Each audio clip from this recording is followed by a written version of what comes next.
You understand right now that your inference to the best explanation, you're using this in an atrocious way, right? Do you understand that? No, I actually don't, but please try to explain it to me. Sure. So inference to the best explanation isn't going to be used to provide a causal link between two highly complicated events. So for instance, if I were to say... that's pretty much exclusively what it's used for, but keep going.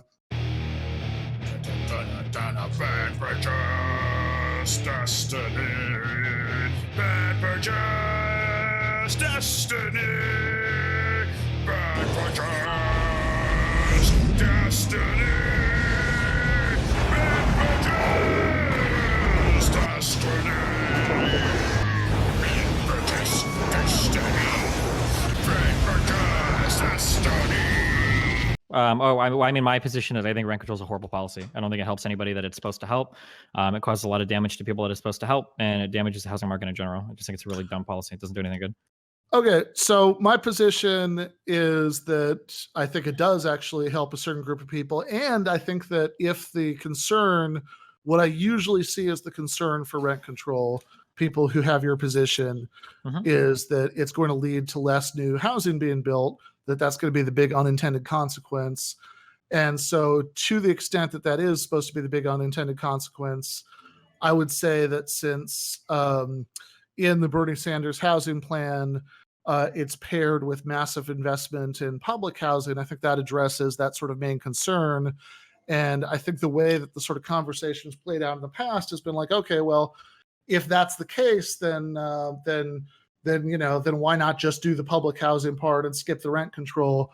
But I think that the two policies address separate needs. So I think rent control helps people who are already housed. Why would you want to help people that are already housed? Because lots of those people need help because they have because even in major cities that are very expensive, there are lots of working class people who are already housed and they need help because lots of those people face eviction and other problems because the rent keeps going up.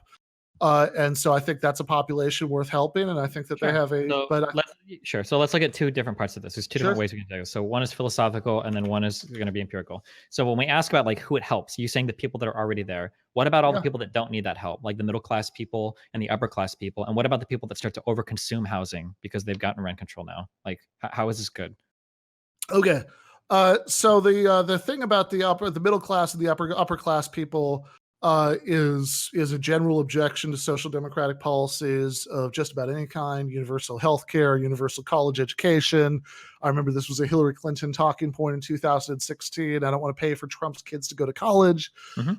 And what I'd say about that is that universal programs tend to be just strategically better than means-tested ones. They're more politically viable. They're less vulnerable to future budget cuts because they have bigger constituencies. They just sell themselves better.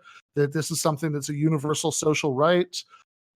Whereas, I think just a really nice, quick illustration of this is if you look at the difference between like Obamacare, which the Republicans could spend years symbolically voting to repeal, and they could still win elections after that, versus universal programs in Canada and the UK, which even the conservative parties in those countries have to pretend to support because they're so popular. I think, or for that matter, even in this country, Medicare for seniors, nobody comes out and says we want to abolish that because the constituency is too big and too unified to do that. So I'm comfortable with that, right? The fact that it helps people who don't need help, I think, is more than worth the political benefits of it.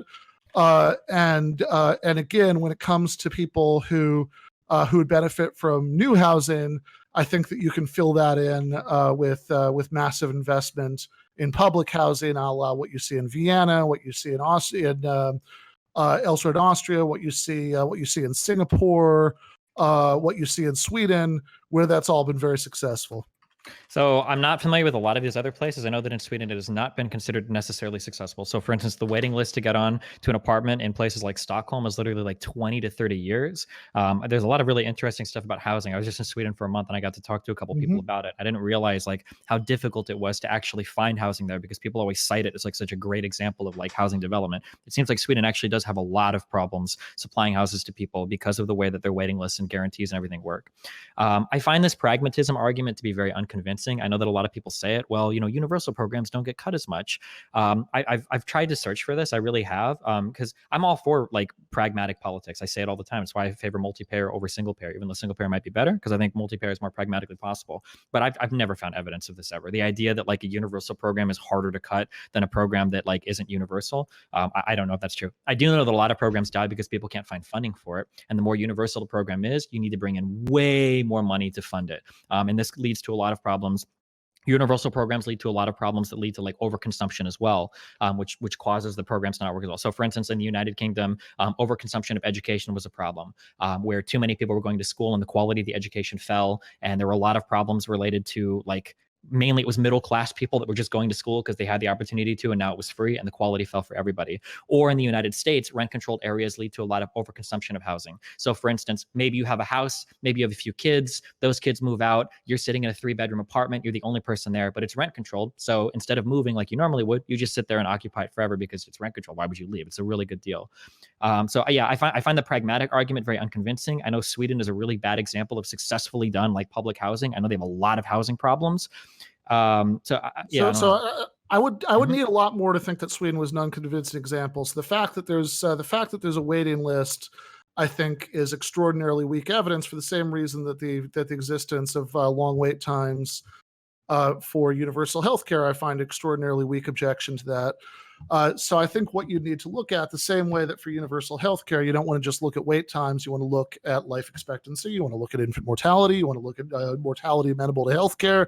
Mm-hmm. And if those things were all better, but people have to wait longer, then I'd say that is morally and in every other way vastly superior to a system that serves people less well, but where rich people can buy their way to the head of the line. Similarly, in terms of Sweden versus countries without that level of investment in public housing, I would say that the thing to look at is, okay, sure, does it take you a long time to get into this building because you can't just buy your way in, based on having more money?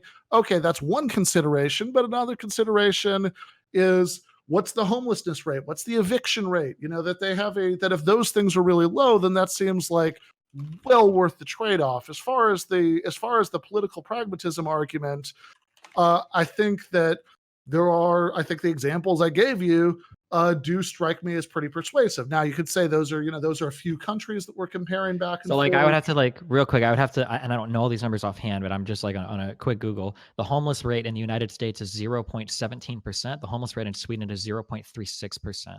There's 553,000 homeless in the US, 34,000 homeless in Sweden. So as a percentage of population, I don't know what numbers we would have to look at to find out if Sweden's like housing situation is like good. I do know that kids are staying in Swedish homes longer and longer and longer because they aren't able to get houses. They either don't have the capital to buy into a co-op, which is what a lot of the housing structures are, or they don't want to sit on a wait list for literally 20 to 30 years, which is not acceptable. That's not working. That program's not working. It doesn't seem like their homeless rates are like any better than in the US either. Now I'm sure they have a lot of other social programs that make their homeless better off than in the US. Like their healthcare and everything is probably better. But yeah, I don't know. I just like in this particular scenario, I just don't find these arguments like convincing at all. It seems like a horrible Band-Aid program for what really needs to happen, which is more houses need to be built. Yeah, more houses need to be built, but there's absolutely no reason it has to be private sector rather than the public sector. That seems like the heart of it.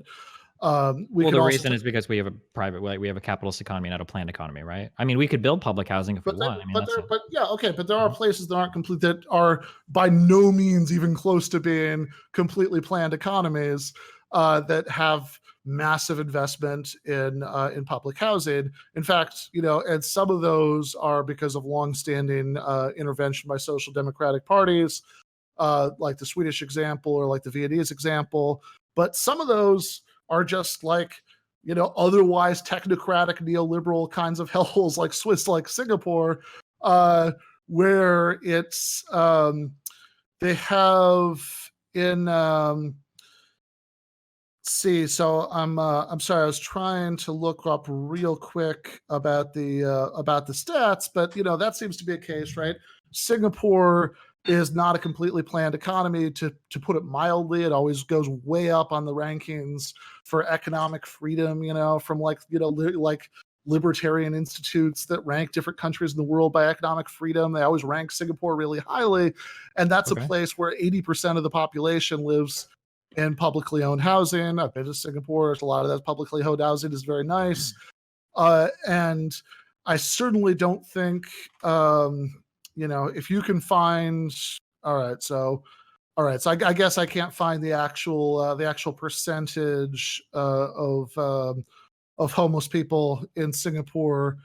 Why not? I'm just curious. Why not just zone more houses and let people come in and build more houses, and then let people like rent and buy there? Like prices will fall, the supply of houses increases. One, because it's because if you're actually like facing eviction in the short term, then like any kind of policy where you say, we're going to let the market do its thing and wait for the benefits to trickle down to anybody else, then like there's certainly no guarantee that like those alleged benefits are going to kick in time. Okay, so I really don't like the phrasing here. This idea that you just snuck in the word trickle down. Like this is a pretty basic thing. If you build more houses, actually, no. I mean that is literally accurate, right? Like we've but the problem is in your policy. Like the nice thing about you suggesting rent control is that when you suggest rent control, it feels good because the people that you help are immediately noticeable. All those people that live in a rent controlled area, they get to enjoy lower rents. You see that benefit immediately. But what you don't see in your policy is all of the poor and middle class people that can't afford to live there now because houses aren't being built. And because you're not paying attention. This is a straw man. This is totally inapplicable to the combination of policies being considered, which is a combination of rent control and massive investment. Notice the problem is that housing. But I don't disagree with, I don't know how I feel about publicly controlled housing, but like I don't disagree about building more housing. I just don't know why you're so obsessed with pairing it with a loser program like rent control. Because nobody thinks it's good. First of all, lots of people think it's nobody, good. Lots of people think it's good. That's a ridiculous straw man. But secondly, the thing that makes you say it's a loser program, the thing that's supposed to be loserish about it, is because it leads to less incentive for the building of new private housing. But if you're also making a massive investment and there's no economic law that says that you can't do this, this is purely a political decision. If you're also simultaneously making a massive investment in publicly owned housing, then the thing that makes it loserish is not relevant to that conversation. It's only relevant if you're talking about rent control a la carte. If you're talking about rent control plus massive investment in public housing, the fact that there'll be less private housing has been neutralized. That's not relevant to that conversation. Yeah, so I link the Serfs. I don't care if you show screen or not, but like rent control is like one of these few issues that economists broadly agree is a garbage policy. It doesn't help who we want it to help. It usually hurts who we want to help, and it just doesn't usually get what you want done. Now, I don't understand. I don't know if it's like a hatred for capitalists or a hatred for landowners. If you want more houses, it's actually what it is it's an understanding of basic logic, because what the economists are talking about is rent control a la carte. That they're saying that if we're just concerned with rent control on its own, then this is bad because they say, and by the way, there's not nearly as much consensus as you say, but whatever, let's pretend there is. Because if we just have rent control, there's going to be far less investment in private housing. There's going to be far less private housing built. But if you're building a lot of public housing to make up the shortfall, then it's literally you could accept your premise. You could accept what the economists are saying and still think that it's just irrelevant to that package of policies. Why not just build more houses? Why do you have to? Yes, that is literally what I'm saying. That you should just build more houses. You're saying, sure, rent control is shit, but maybe I'm not saying rent control is shit. Why not just build more houses and let rents fall that way? So because the people being saved from eviction are being saved immediately tomorrow by rent control, and the thing that you say makes it a shit policy, the thing you say makes a loser policy, is having less incentive for building private housing. But that disincentive is irrelevant if you're building more public housing. It's like literally if you're saying that if we build a new road that goes from from this area to this area, that's going to be a loser policy because there's like a certain intersection where there'll be more accidents. You say, okay, well, let's build a road, but also put a stoplight there. And you can argue that the stoplight won't be good enough. That's a separate argument. But just continuing to go on about how if you have the road there, that's going to lead to this bad consequence, as if the proposal weren't to build the road and also build the stoplight. It's ridiculous. There's nothing, but the problem is the road and the stoplight accomplish totally different issues. Like building more houses accomplishes a lot of what rent control wants to do, which is limit the cost of housing or make housing more affordable. If you build more properties, you can make housing more affordable, because increasing the supply of houses will cause the cost of all the other surrounding properties. That's why homeowners hate zoning more houses. Like, so you objected earlier to the phrase trickle down, but it's worth underlining and kind of circling a couple times why that's strictly literally accurate here. Because if what you're talking about very often is, oh, we should like free things up, right, with zoning so people can build more. Oftentimes the first case, what they have the most incentive to build immediately. This is why it doesn't really help the people who are going to be evicted next week or next month. What they have an incentive to build immediately are high income housing that these people can't afford. But you're saying you can zone for low income, high density housing. This can all be taken care of with zoning. Okay, except that this has been empirically tested so many times, and it doesn't have any of these effects. There's no, where is the place where you have had some market oriented policy that they have has kept, has like stopped like eviction from being a big problem because you have these trickle down effects. I mean, look, if you're saying this has actually happened in areas where in Chicago, rent control was lifted in areas and more housing did appear. And even in some areas, crime fell and there was more affordable housing available as a result of this. There have been places where rent control has been lifted and it has had a positive impact on the affordability of housing in areas. Yes, even empirically, this is borne out. Rent control, if you want to talk about like some people might get evicted now, well, let's talk about like housing vouchers, right? Let's say like, hey, if you're below a certain income, maybe you get some type of either tax credit or some voucher that lets you afford where you want to live. There's no reason to limit the rent. Well, first of all, the vouchers are not going to keep up, and the vouchers are always going to have, what you're talking about, a means tested program. And by the way, let's not let this go from earlier. There is plenty of obvious evidence that means testing is a political loser. The US, Canada, UK healthcare example is one great example of that. How is that a great example? For the extremely obvious reason that conservatives in Canada and the UK, it's not because of there's something different in the drinking water that makes them have different ideological predispositions. Wait, what are we talking about right now? I'm totally because conservatives in Canada and the UK, like I said earlier, have to at least pretend to support the continued existence of their universal programs, universal health insurance in the Canadian case, the NHS. In the British case, that they have to say, oh, well, we want to reform it in certain ways, but they can't say we want to get rid of it. Conservatives in the U.S. can say we want to get rid of Obamacare and continue to win elections. That seems like a really powerful piece of evidence, even within the same country, that's one piece of evidence. I can point to one of the most successful programs that exists in the United States for helping impoverished people to get money is the Earned Income Tax Credit. That's means tested. We can point to like individual programs, but like but you're saying it's successful in the sense that that like the policy once in place works, but that's just an equivocation. The question is it does it have this kind of political strength, this relative resistance to budget to cuts that universal social programs have? And I think to find that out, we'd have to see, right? We'd have to look at whether there's been some big attempt to take it back, whether how that went. Is there can we compare it to other things that are non-means tested and see? Yeah, I would if you ever find that and want to own me on a Twitter thread, go ahead and tweet it at me. I've looked for it, but I have never found this evidence. It's like a really common talking. Okay, but I just gave you the evidence. You gave me one program. You gave me one program. So actually, I can give you another. In the United Kingdom, their education system was completely universal, and now it's not anymore. And it's doing better as a result. Like that's a program that was universal. Like we can go back and forth on single programs. I have not been able to find evidence. But you're conflating two completely separate issues. What do you mean? Yes, because the argument that we're talking about is the political argument is about resistance to budget cuts, how much of a constituency there's going to be for people pushing back against the repeal of something.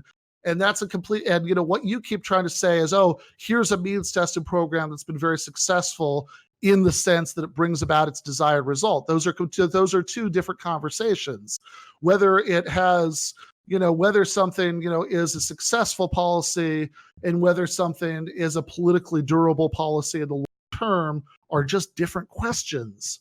And sure, I don't disagree with that, but you haven't given me like strong evidence that universal programs are like politically advantageous over non-universal ones. Okay, well, I actually did give you evidence, and you just dismissed it without really giving me a reason for. Sure. So you're a philosophy professor, right? Certainly you understand how illogical it is for you to give me two examples and say, one, that the fact that they're universal is causally related to the fact that they are still of existence, and two, the fact that giving me two examples when I can provide you with counterpoints doesn't prove your point. First of all, you haven't even. First of all, Destiny, yes, I am a philosophy professor, which means I know about something called inference to the best explanation, which apparently you haven't heard of. But they have inference to the best explanation means that when you've got a phenomenon, right? You say, what is the simplest, most obvious, most reasonable explanation of it? And in this case, I've given you you haven't given me an alternate explanation.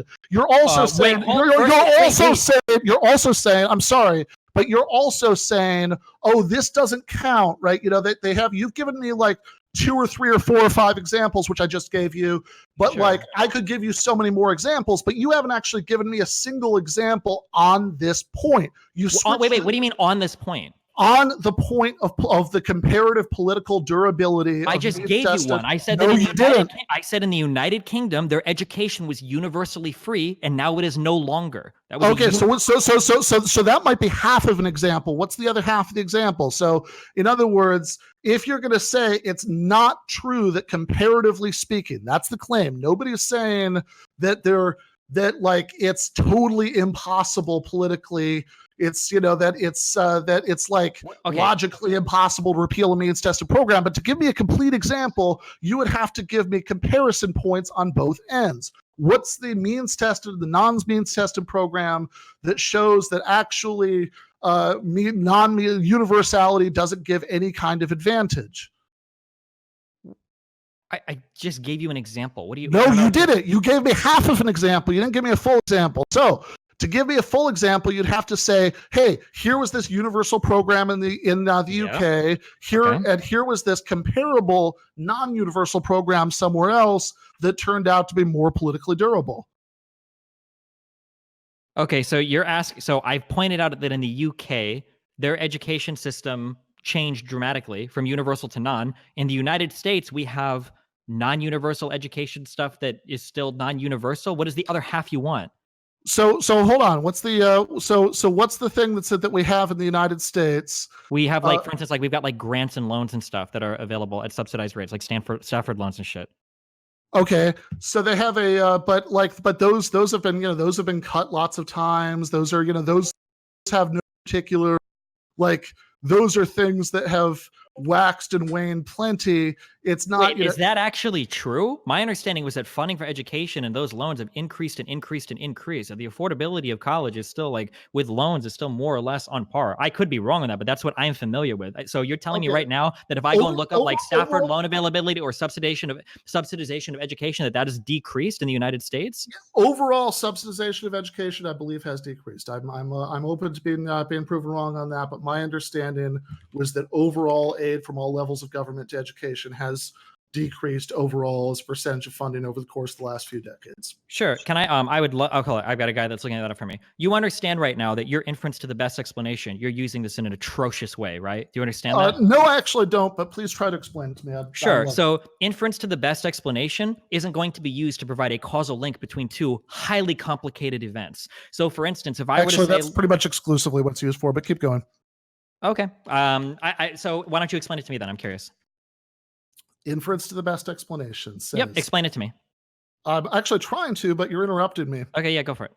Okay, awesome. So inference to the best explanation or abductive reasoning is where you say you've got a phenomenon and the data is compatible with several different explanations, which of course is always going to be the case. but you say that the one that explains the phenomenon the most, and pretty much any kind of, the sort of home territory of IBE is scientific explanation, where you're always going to be talking about causal links between complex processes. Otherwise, I don't know, that's pretty much a fairly good one sentence description of the kinds of things we need scientific theories for. And so you say, when we look at the failure or success of some of these programs, you think that the best inference is just whether or not they were universal? You don't think these policies are far more complicated or have way more things weighing into their successes or failures? It's literally just whether or not they're universal or not? Do you see how what you just said has absolutely nothing in common with what I've said? Do you see that? You're trying to. Do you see how you've caricatured literally? Guys, don't yell over each other. Otherwise, no one will. You're literally telling me that you're making an inference to the best explanation that the reason why these programs succeed or fail is literally on whether or not they're universal or not. I don't think that has been demonstrated at all. Okay, first of all, you've caricatured beyond recognition what the claim was. What the claim was that being universal provides an advantage in terms of political durability over means testing. Sure. And my counter argument is that hasn't been demonstrastrated. Okay, well, I gave you some examples where that sure looks like the simplest, most plausible explanation. Really? Yes. Let's go over one example then. Go, give me one example. Okay. One example. Why is it that it's so much easier politically for Republicans in the United States to oppose Obamacare than it is for conservatives in Canada to oppose their Medicare for All system? Maybe they can't find the funding for it. That's why that the Republicans in the United States can't find the funding for Obamacare. That's the problem. Sure. Do you believe that? Yeah, it's an expensive program to fund, so sure. Or maybe they don't want that. You don't have to tell me what I believe or not. The onus is on you to prove this. You're the one telling me that you're making the best inference. You're not. What I'm telling you is that these instances are very complicated. So, for instance, if we move to a form of the fact that it's very complicated doesn't mean that it's not the best inference. Of course, it's very complicated. No, it's not. What do you think is the better inference? Because I think that there's a multitude. You just said something that you obviously, given your overall political beliefs, right, given your general ideological stature, I do not for a second believe that you believe. So they have that you really think that the reason the Republicans are opposed to Obamacare is that they can't find money in the budget to fund it.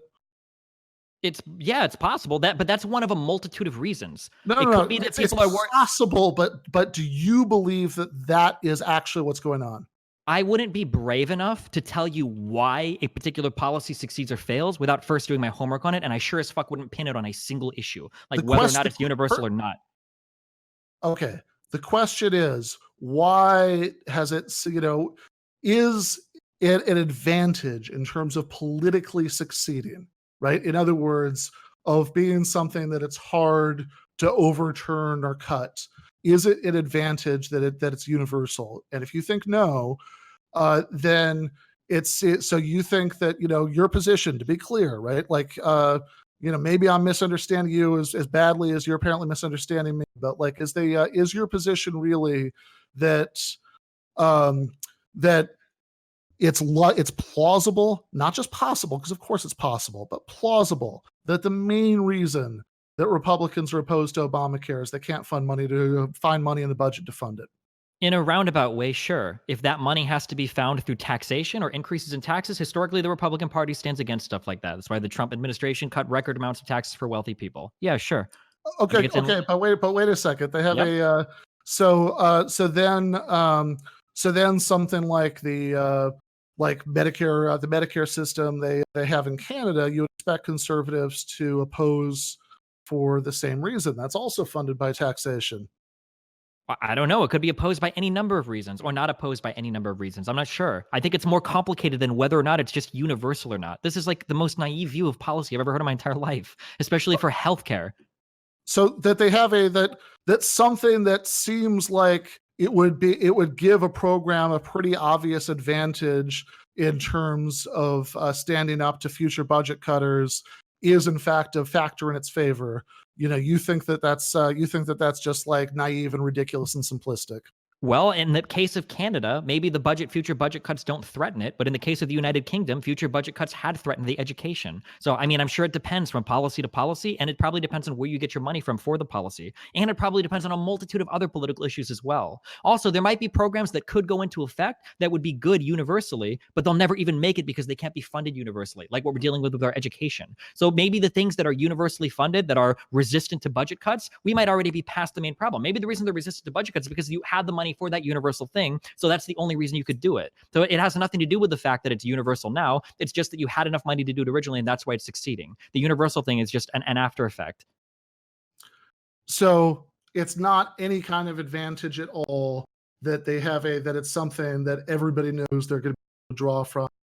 Everybody knows that it'll benefit them, that they have that there's no reason at all that would give it any kind of political advantage.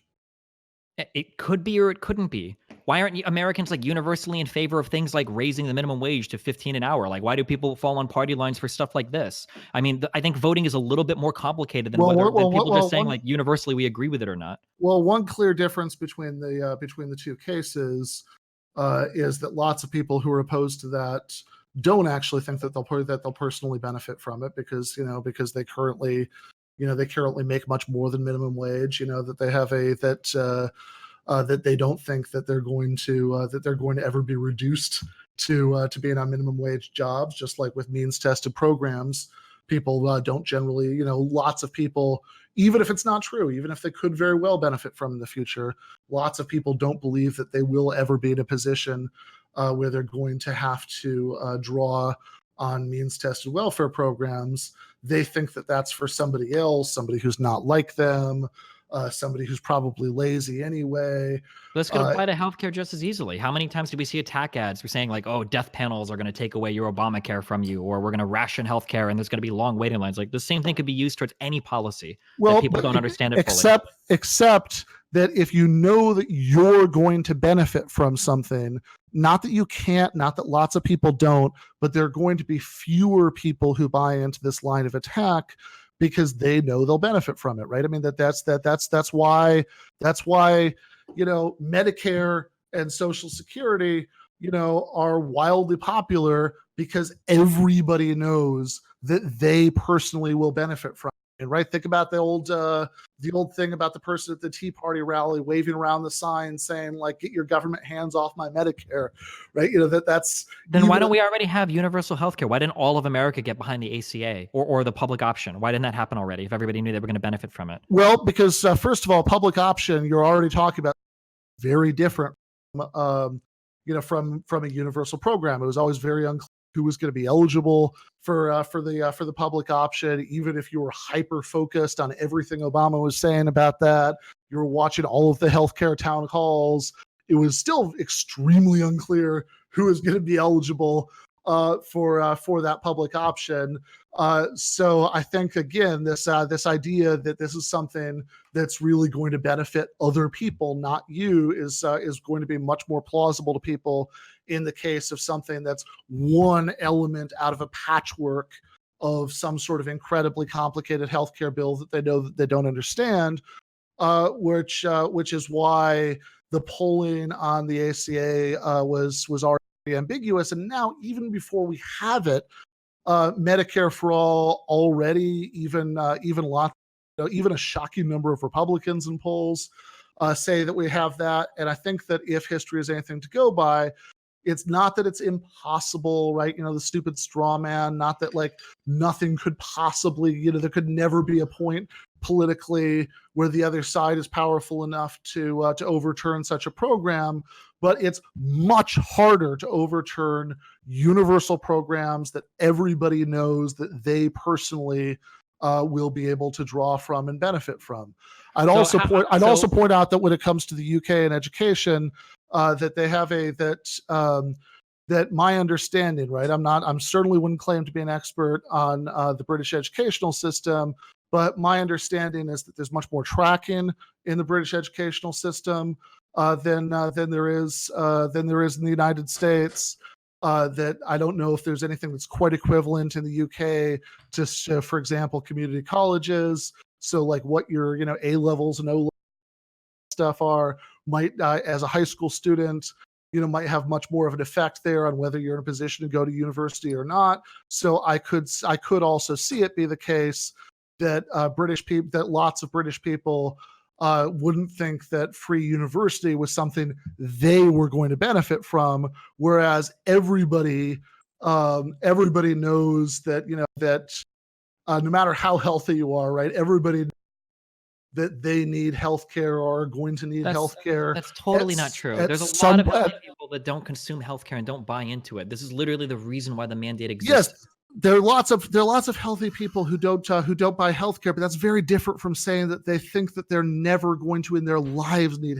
But I don't think people make decisions where they're thinking like, I'm going to support universal healthcare right now because 40 years into the future I'll need it. I don't think any human makes a decision like that. That requires like such an elevated, like hyper mature thought process. Yeah. It's totally unrealistic. Okay, but down to earth, more realistically, lots of people think, yeah, no, I might need that. They have that I might get into an accident. They have probably at some point I'll need it. They have there's the whole the fact that people in economically precarious situations, people for whom buying private health insurance would be a significant fraction of their income, that if they're making you got to let them answer too. This is a really nice story, but none of this lines up with what happens in reality. Like as a narrative, like if I was reading this in a book, I'd be like, wow, this makes sense. But the reality is we needed a mandate for the ACA. Young people don't buy healthcare. Healthy people don't buy healthcare. They dramatically underinvest in it. One of the most important business tips you get in your life when you start making money is, dude, not everybody does it. Invest in your healthcare. Control your downsides, okay? People don't do this naturally. If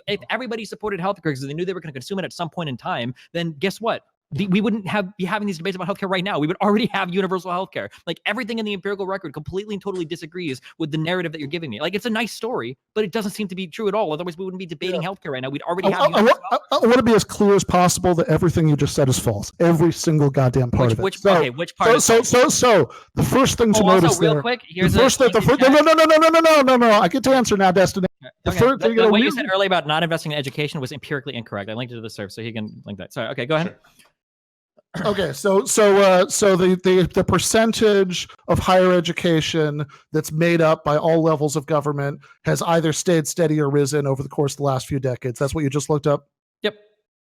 Okay, well, I'd love to see that. So in any case, they have so the first thing to notice is that you're equating two things that we all know come apart all the time. One of those is whether somebody is going to personally roll the dice on buying health insurance for themselves that year, right? It's a year-by-year decision. And the other is whether they would support universal health care provided socially as a right.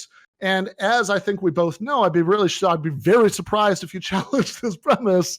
In fact, the younger people are, both the less likely they are to personally buy health insurance because they're more willing to roll the dice. I don't think I'm going to need it this year. And the more likely they are to support universal national health insurance. What is the question? What are you asking me? If there's like a relation between young people buying healthcare and supporting national healthcare? What is the question exactly? So they have you were bringing up the ACA needing a mandate as if this were relevant in any way, shape, or form to whether you get more political support for universal healthcare than means-tested healthcare because everybody knows that it'll benefit them. So if there's a link between those, what is it?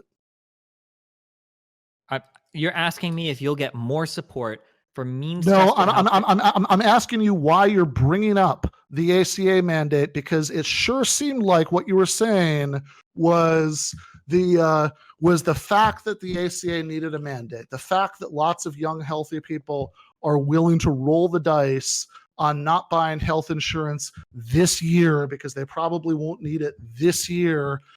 You seem to be bringing that up as if it somehow undermined the claim that universal healthcare programs are more politically durable once they get going because everybody can see that it benefits them. And I'm saying I don't see what the link is supposed to be here, especially because it's pretty obvious that you're going to get that the people who are the most likely to not buy health insurance personally are actually also the same demographic who are the most likely to support national health insurance. Okay, can I appeal to the Serfs here? Can you summarize this into a question? I'm fucking lost. Well, I mean, I have to let Ben pose some questions, right? Do you want me? Well, can you explain the question to me? I'm lost. Okay. Destiny, why did you bring up the ACA mandate? Tell me one more time. I brought up the ACA mandate. Discussion. Yeah, I brought up the ACA mandate because you seem to say that people will always support like a universal program or something like healthcare is going to be universally supported by people. And that seems strange to me because if it's universally supported by people because it's universal, we would have had some form of universal healthcare already, but we don't seem to have that. That doesn't seem to be the case. So I don't understand. So what does the ACA mandate have to do with that? Because that just seems totally irrelevant to what you just said. The ACA mandate mandated people that are young and healthy to buy health insurance because they wouldn't otherwise normally do it. Whereas it seems like you're claiming that everybody knows they need an investment in healthcare at some point or whatever, or that people see the importance of a universal program, so they will make that investment. Yes, and how are those two things linked? Because nothing you've said comes close to linking them. So if you tell me that every person is in favor of universal healthcare. Wild, ridiculous straw man, and you know it, but keep going. Okay, if you tell me that the majority of people have always been in favor of universal healthcare because they see the importance of that investment, then my question would be, well, why aren't people investing in it already? It seems like that's not the case. Okay, and I'm saying that there's a giant equivocation in that argument. So there's seeing the importance of it and supporting it in the sense of saying, I would support national health insurance as a policy because I think that would likely benefit me at some, even if I think that if I'm healthy right now, I think that this is likely to personally benefit me and other people that I care about.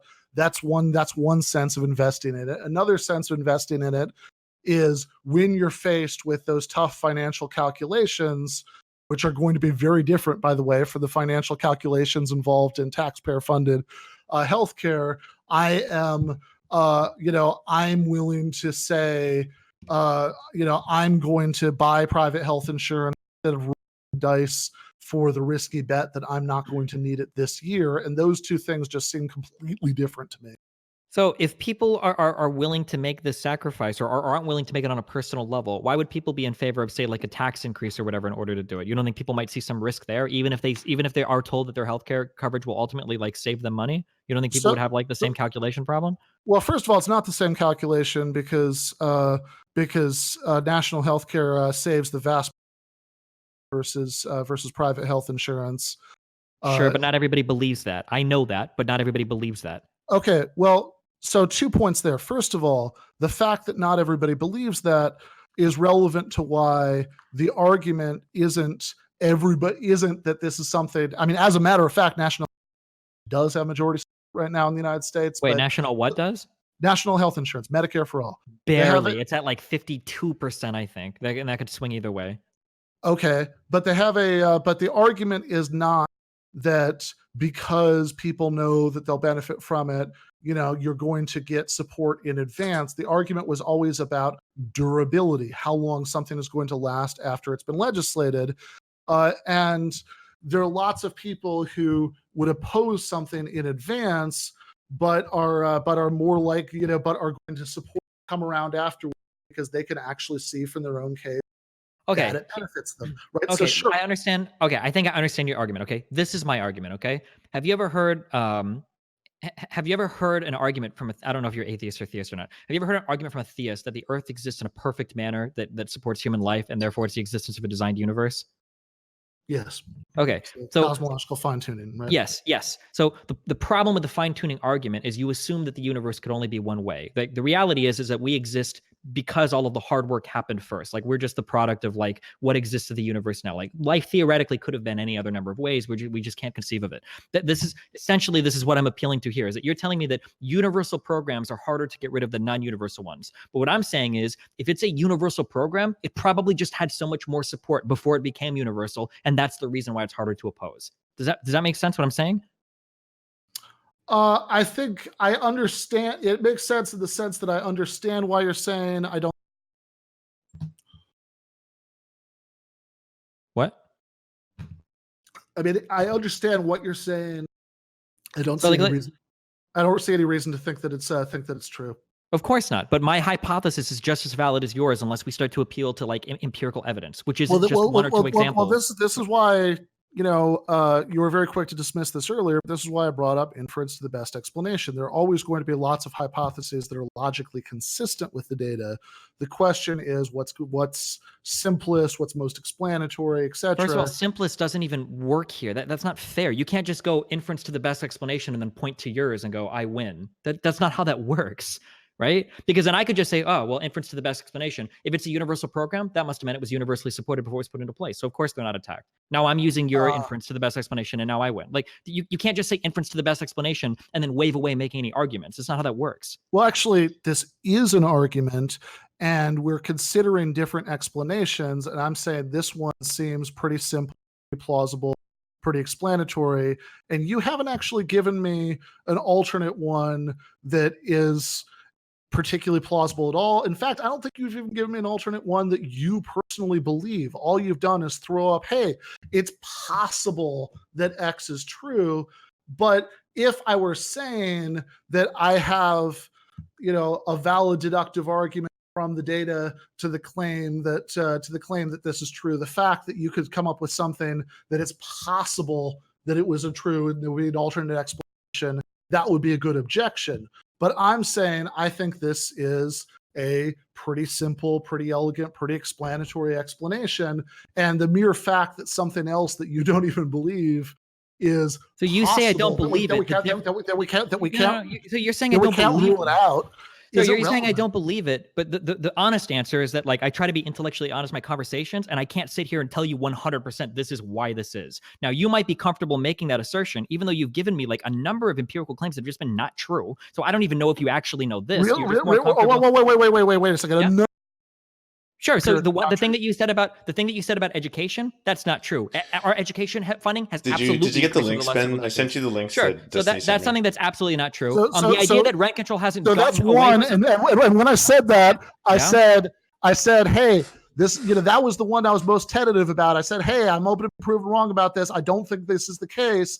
But they have that is one. You said a number. Give me number two. Okay. Another one is when you were mentioned like, oh, well, like where are these areas that we remove rent control from and it helps? And I gave you an example that we have done that in places like Chicago where we've removed rent control from areas, and empirically it has demonstrated. Okay. Hold on.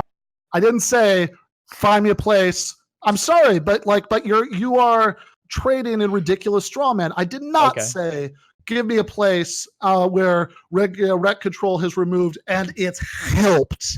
This is, I said, give me a place where rent control has been removed and eviction is no longer a major problem. Now, is Chicago one of those places? Okay. Chicago is one of those places where, and there are a number of them. This is the only one I'm intimately familiar with, but they lifted rent control in a lot of areas, and there were a lot of improvements that happened. Like there was more housing built. The problem is you're shifting over from what we were actually disagreeing about to something that's easier to prove. There was never a disagreement about whether it could help. The disagreement was one about whether it would help as immediately, two, whether it would help as dramatically, and three, most importantly, and this is the big point that you veered away from over and over and over again, would it help as much as rent control plus massive investment in public housing? I don't know if removing rent control would help as much as rent control plus massive investment in public housing, because I'm guessing the massive investment in public housing is going to erase a lot of the negative aspects of rent control. Yes, the massive investment in public housing is going to make irrelevant the one and only negative of rent control that you've pointed to. Well, it won't make it irrelevant. It'll just mask it, because like maybe your housing market is damaged by 5%, but the huge increase in public housing helps by 15%. So now you just get an advantage of 10%. That's what I'm saying. Okay, so they have but if the only concern about rent control, and certainly it's the only one I've heard from you, is that it would lead to less investment in private housing, sure, we can concoct a scenario where we have public housing investment, but it's less than what the private housing investment shortfall is. But they have a but that's different from saying that we could have public if we combine rent control with enough investment in public housing to make up whatever you think the shortfall is, right? Let's say what you think the shortfall is, and then let's specify that that's how much we invest in public housing, and then it seems like that would neutralize the one and only objection you have in public housing. And just to put a little bow on the point, if you said, okay, well, now we're talking about some crazy level of investment in public housing because we've done enough to make up for the shortfall that's caused by rent control. I just point out that it would take an awful, it would be an amazing shortfall such that making it up would still come up with less than the amount of public housing that you have in apparently pretty positive examples like Singapore. Okay, so all I'm saying is that whatever world you give me, where you're trying to make up the shortfalls of rent control with public housing, you could just not do rent control and you'll always be doing better. If you want to, I don't like public housing, but if you want to make massive investments in public housing, it's better than what we have right now, which is massively soaring rents in places that people can't afford. But all I'm saying is if you want to do public housing, then do it, but you don't need rent control to do that. Like prices will fall, people will have places to live. Rent control is always going to be something that hurts you, except for like in very like soft rent control in really targeted places. But how is it going to, so the only respect you've given in which it's going to hurt me is that you're going to have less new private housing built. And so what I'm confused about is why you think that it's going to hurt if we combine rent control with at least as much new public housing investment as what you think. Sure. So I think rent control is bad for a number of reasons. Is one, it hurts reinvestment in private housing. Okay, that is one reason. Two is because it damages how people consume housing. It causes a lot of weird, inefficient market reactions that shouldn't happen. And then, so I guess three is that it causes like an underinvestment in other housing. But you would rectify that with public housing, I guess. And then four is that rents in non-rent controlled housing would also increase more, but you would probably counter that by saying every single unit should be rent controlled, I guess. Yeah, of course, every unit should be rent controlled. That's what we're talking about, universal control. The whole discussion started with the Bernie Sanders universal rent control plus massive investment in public housing package of proposals. It's also just not true that you're going to get the same benefits from just massive investment in public housing you're going to get from massive investment in public housing plus rent control, because that is not going to help people as much stay in the places where they are right now. Now, maybe overall it's going to help, more of them or more people stay in more of the places, over the course of a few years or something as effects kick in. But if you are facing in the near term eviction because your rent keeps going up, then just massive investment in public housing is going to help you as much as massive investment in public housing plus rent control. It's going it helps two different groups of people. Why would you want new units that are being built for those new units to be rent controlled? Well, first of all, a lot of the your mic cut off. A lot of the what? A lot of the disadvantages of rent control are because of the non-universality. So if it's the it's going to structurally mirror the reason why we want wage instead of a patchwork of minimum wages in different places, that they have that you're not going to get the same investment that you are, for example, the same incentive that you are, for example, to sell a rent controlled building to a new owner, to then demolish the place and then rebuild a new building in the location where they can just charge whatever they want for rent. If you have if everything is happening within a scheme for universal rent control. So earlier you talked about how you like universal programs because they're more pragmatic in terms of like surviving than non-universal ones. Yes. Why do you think there's any possibility ever that we could literally like decommodify all housing in the United States then? All right. So is the question, why do I just support this rather than supporting going further Well, because what you're talking about right now is essentially the decommodification of housing in the United States. Well, no, it's not. It is. Well, no. I can connect it if you want. I mean, like it's a pretty clear line. If you're going to rent control every property, and then you're going to start building public housing that's publicly funded, that's also rent controlled, you're not going to let private people build. Even if they could build, they're never going to be able to compete with taxpayer-funded properties, and everything is going to be forced to be rent controlled anyway. There's not going to be any private investment in rent controlled areas, and then it's all going to be public housing basically. That's the line you're going to. Okay. So two things about that. First of all, actually, it's kind of interesting because it sounds a lot like Republican arguments about why the ACA to the end of private health insurance, because you had all these restrictions on private health insurance. But okay, wait. So firstly, hold on. You can't just make appeals to saying this sounds like a Republican argument, and like you're just using that as a way to like poison the well or whatever. Well, no, it's not. Wait, secondly, I just understand real quickly. It's not poisoning the well. It's calling attention to the fact that I assume, correct me if I'm wrong, you weren't swayed by that argument, which might make us, by analogy, take another look at this to see what the difference is. You would have to see if the two industries are analogous. So I don't believe that the free market can successfully deliver healthcare. It just doesn't seem to work. Private healthcare systems don't seem to work for a number of reasons because consumers aren't able to negotiate for health prices for a number of reasons. If you have a heart attack, you're not going to go price shopping for the best hospital. And there's a lot of reasons why healthcare doesn't work in the private market. Housing seems to be something that can probably be taken care of by the private market. You've got plenty of time to make a decision about it. There's a lot of different choices available to you. There's a lot of competing people that are building houses. Like it seems to be something that like markets can negotiate a lot better. So just because I would use some arguments against rent control or decommodifying all houses doesn't mean I would make the same arguments against decommodifying, say, healthcare. Well, actually, that wasn't the analogy. The analogy wasn't between decommodifying healthcare and decommodifying housing. The analogy was between your argument that the combination of rent control and massive investment in public housing would lead to the end of private housing, which is different from decommodification. Let's get to that in a second. That was like the standard Republican argument when Obamacare was first being trotted out, when it had a public option attached to it, that the combination of all of these restrictions on what private health insurers could do to make money, plus this public option, was going to lead to the end of private health insurance, which maybe I'm wrong. I'm assuming you didn't buy that one, did you? No, I agree with it. It could. It probably will. But I'm okay with that. Like if we do a multi-payer system and all private insurance ends up drying up, then fuck it. Fuck private insurance. If okay, well, that's public markets... Okay.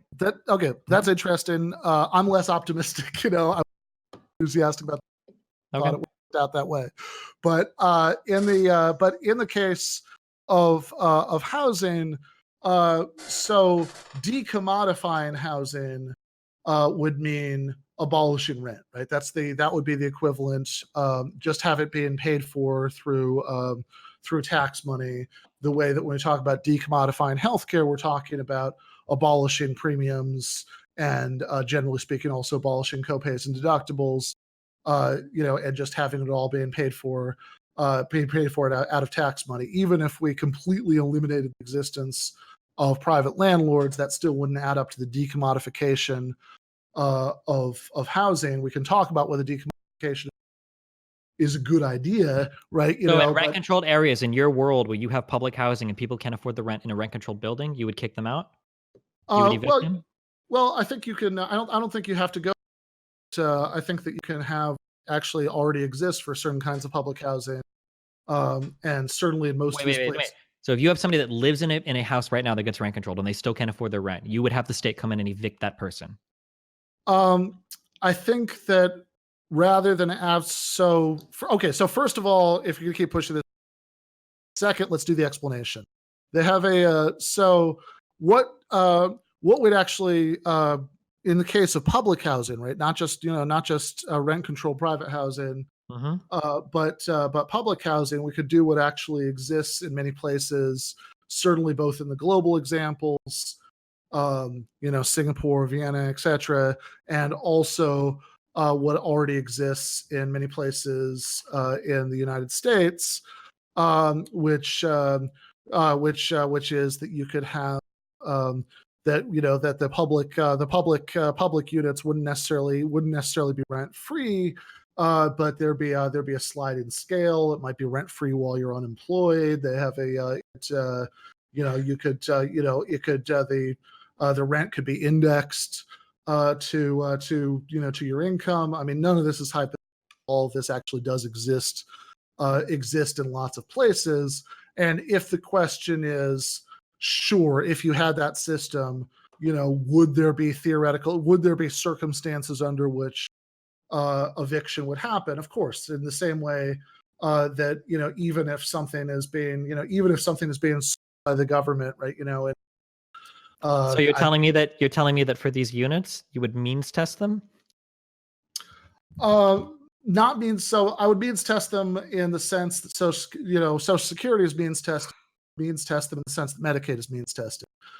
So we could have means testing in the sense that that what rent you're charged varies. But how is Social Security means tested? Social Security is means tested because Wait, because what? Your mic is cutting out. Yeah, you cut out there. I'm sorry. How's this? Yeah, you're good. Okay. Social Security is means tested in the sense that how much you earn is in part. What did he say? Or is it just cutting out for me, or? No, it's cutting out for me too. Oh, interesting. It's stationary. I don't know what's going on. Okay. So Social Security. Let me just try this last point real quick. Okay. Mm-hmm. Social Security is means tested in the sense that what you earn is in part a function of what your income was. Okay. So in other words, there's means testing in the sense that something is in Social Security, you're actually earning more because you were, during your working life. Because you were paying more. Yeah, I feel like I've never heard means testing described that way before. That usually means tested is just this is what you get based on what you make, whereas Social Security you actually get paid out based on what you paid in. I don't know if I would consider that means testing, but I'm being really pedantic right now. So that's okay. Okay. I was had conversation last week with Noah Smith from Bloomberg. He was describing it that way, but whatever. If we don't want to call that means tested, that's fine. This is super pedantic of me. Don't worry. Keep going. This is but in the sense, I think the more important distinction we want to make is means testing in the sense that what you pay is dependent on your means, and means testing in the sense that whether you qualify at all has some sort of cutoff based on your means. And I think it would be very important not to means test public housing in the second sense, because I actually think that a lot of the historic disadvantages of public housing in the U.S. have been a function of the fact that public housing complexes were economically segregated, just a place where very poor people lived. Whereas I think if you had a mixture of income levels, which is something that you do, as I understand it, have in these examples like Singapore, Vienna, etc., then I think that they're not going to be, centers of crime in the same way, etc., etc. I'd means test in the sense that rent would be charged at different levels depending on income. I would not means test in the sense that some people just couldn't live there at all. Wait, so do you agree with means testing then for education or healthcare, or would that be universal? I think those things should be completely decommodified. So why would you make education and healthcare completely decommodified, completely universal, but you would means test for housing? So again, I think calling it means testing is pretty misleading. But they have basically what I would say. Wait, why is it misleading? A sliding scale of how much you pay based on how much you earn sounds literally like the textbook definition of means testing. Okay, well, usually means testing is program. Certain people just aren't eligible for too much. Well, so in your case, I imagine that certain people probably wouldn't get much of a cut in their rent at all if they were like millionaires or something, or if they made like $700,000 a year. You probably wouldn't give them a big discount on their public housing. Yeah, right? I mean, we'd have to look into. It's not my system. What I'm describing is my understanding of how mixed income level public housing systems around actually. Sure. So like the earned income tax credit is means tested, but it's a sliding scale as well. It's not like you get it and then you make $1 more and it's chopped off. Like it's means tested. It's a scaling thing that tapers off. But okay, well, regardless, I'm certainly open to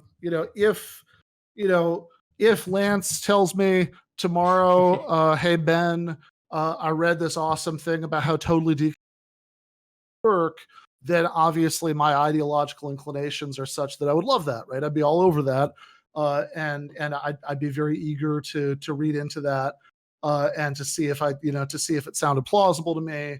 I just don't understand why we were so adamant earlier about how important like a universal system was to everything, so that it couldn't be taken away. But for housing, we could make this all means tested. First of all, it is universal in a sense, in the sense that that Social Security is universal, and Social Security actually does strike me as a pretty convincing test case for the claim that universality is an advantage for political durability. I don't know if I would agree that Social Security is universal. Like, that's something that you can only collect on after a certain age. I don't think that's universal in the same way that like healthcare is universal or housing can be universal or whatever. Okay, but the fact that that everybody knows that they will someday collect it, or in fact, well, if you pay into it, in order to try to, well, I mean, my understanding is that even if you're that that they have that you do eventually start collecting some Social Security, but they have but the fact that it's widely perceived as being something that everybody is eventually going to get, I think does make it more politically durable. I think in fact that's the reason why there have had to, in order to try to drum up public opposition to it, there have to be all these lies about how it's going broke, by the time you get to that age you're not going to collect it, etc., because that's like one of the only ways to try to undermine support for it. But to go back to the original question about what's the difference, right? What's the difference between healthcare and education and public housing? That I would just say that the difference isn't necessarily going to even be, look, if you had a good, viable way of making totally decommodified housing work, which I think I just said I'd be, I'd be very open to. But if you came up with such a good way, then yeah, I think that if we were talking about what not to try to push for it, it would absolutely be a consideration in its favor that things that are workable, totally decommodified, totally seem to be more politically durable than things that aren't universal, or that people or that aren't decommodified in that way. That would totally be a point in its favor, but that doesn't mean that overall we should go for that. Right now, I'd be concerned that that as far as I know, like I said, I'd actually love to be corrected about this, but as far as I know, there aren't yet any good test cases for totally decommodified, so totally universally, totally rent-free housing systems. So if there were, I'd say, yeah, let's push for that, right? And the fact that the universality would make it easy once we had it would totally be a point in its favor. But as far as I know, there and so like I told you when we had the original discussion about capitalism and socialism, as much as possible, I like to, instead of advertising my political wild into the unknown as much as at all possible, I'd like to extrapolate from things that have been shown to be workable in real life, and at the very least start with. Okay, so working back, because we keep circling back to these things that are universal, are less attackable or whatever. And we the only defense we had of this was our best inference. If I say that universal programs are more easily defended because in order for them to be implemented, they have to have universal approval, how is your inference any better than mine? Okay. Well, I think that we know that I think one difference between those two is that we know going into does in fact benefit, right? Of course. Wait, hold on. Can you say that again? Your mic cut out. God damn it. I don't know why that's happening. So we know going into this that everybody in fact can use NHS hospital, right? So, and we know that that's a pretty widely known fact that that everybody could do that, and there's a pretty simple, pretty elegant explanation linking that to the high popularity of it. Now, if the claim was that that the programs were only place because they had universal approval, then that's based on an empirical premise that, at the very least, I don't think we know. And I will at least say that I'd be very surprised if in any of these cases, right, it wasn't that these things weren't actually pretty controversial. People keep pointing out when first being implemented. So, for example, right, just wait, we don't need an example. So people keep pointing out like Social Security and Medicare. These aren't universal programs, right? Medicare only applies to old people. Social Security is only withdrawable in retirement. So people keep pointing to like the fact that these are wildly popular. I can very easily point out the reason why they're popular is because old people draw on them and old people vote. Like, boom. And I can actually empirically point that out, that if you look at the participation elections, so those two programs I can give a much more concise explanation without having to draw on any kind of weird ethereal out there explanations and saying, well, it's you, blah, blah, blah. I can just like, old people vote. These are programs for old people. It makes more sense that these programs might be more popular to these people. I think that people are generally aware that people are generally aware that what? Ben, one thing I might suggest is, do you have any browsers open? Close any browsers you might have, because it could be like your internet is being shared or something like that. Because it's happening on both ends. So, you think that people might be aware of what? The universal existence of aging. That people are aware that they will one day become old. So you appeal to that as a joke. I don't know if you're American or not, but when I was growing up and in my 20s, there was a very real concern that Social Security wouldn't be available for people like me anymore. I actually completely disagree with that. I think that people are constantly worried about Social Security being in existence for people like me when I hit retirement. If you remember, this is actually something I brought up earlier, that that it's not a very real concern. It was always nonsense. They have but remember what I said earlier, that this obviously is a political benefit, that people know that they'll one day get it, which is why there had to be all this disinformation spread about how, it's going broke. By the time you're old enough, you won't be able to draw from it. That, that the reason why the right wing had to use that strategy was because without that, that would give people such an obvious reason to support it, that they knew that they would one day become eligible for it. Okay. But I don't think that these are like, I don't agree that these are universal right now in the same way that like healthcare would be universal. No, like, there is no guarantee that you draw from, like they're not, like they're just functionally, these aren't the same thing. Firstly. Secondly, I don't think that we've established why your inference that like in order for you to establish this with some kind of data point, you would have to show me here's a program that had like 52% support, but after it was implemented, now it has like 85% support. That this program was barely popular, but once it's implemented and it's universal, now it's wildly popular. Because what I'm more curious is if you have a program that had 80% support and then was implemented and continues to have 80% support. Because in that case, then a program being universal doesn't mean that it's harder to take away. The fact that it's universal just because it was already popular, so it was never going to be taken away. It had nothing to do about the universality of it. It just had to do with the fact that it was already immensely popular. Because I don't think your inference is any better than mine. I think both stories are. I would argue that mine has more explanatory power than yours because of how policy works. But I mean, well, hold on. I mean, they have in my case, we're not relying on anything true. What we're relying on and extrapolating from is the fact that these programs, yes, obviously, programs that only kick in at a certain age are not universal among age groups. They're universal in the sense that they're universal among people, but they have but all I'm relying on is people knowing and seeing that they will benefit from it being universal, and this being something that it makes sense to think would be a political advantage. What you're relying on is this totally hypothetical claim that these things were wildly popular when they were implemented. So as a matter of fact, right, we're both Americans, but we have a Canadian presence. Lance, when the NDP, or what became the NDP, first started talking about instituting universal health insurance, how did the Conservatives feel about it? They weren't stoked. Kind of what I figured. Now, do Canadian Conservatives currently say let's abolish? No, it's a non-starter. Because it's so popular. Yeah.